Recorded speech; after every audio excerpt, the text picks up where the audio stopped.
நீங்கள் பார்த்துக் கொண்டிருப்பது தமிழ்நாடு முக்கிய செய்திகள்.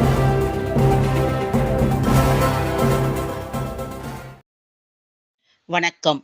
கஞ்சா போதையில் பள்ளி மாணவர்களை தாக்கியவர்களை கண்டித்து பள்ளி மாணவிகள் சாலை மறியலில் ஈடுபட்டதால் அப்பகுதியில் பரபரப்பு ஏற்பட்டது.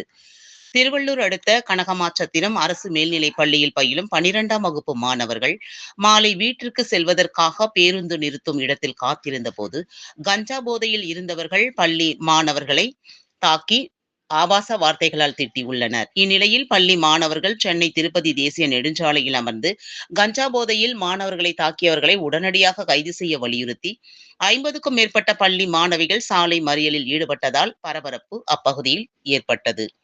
தகவல் அறிந்து விரைந்து வந்த கனகமாச்சத்திரம் காவல்துறையினர் சாலை மறியலில் ஈடுபட்ட மாணவர்களை காவல் நிலையத்திற்கு அழைத்து சென்று பள்ளி மாணவர்கள் மீது தாக்குதல் சம்பவத்தில் ஈடுபட்டவர்கள் மீது கடுமையான நடவடிக்கை எடுப்பதாக காவல்துறையினர் உறுதியளித்த பின்னரே பள்ளி மாணவர்கள் கலைந்து சென்றனர்.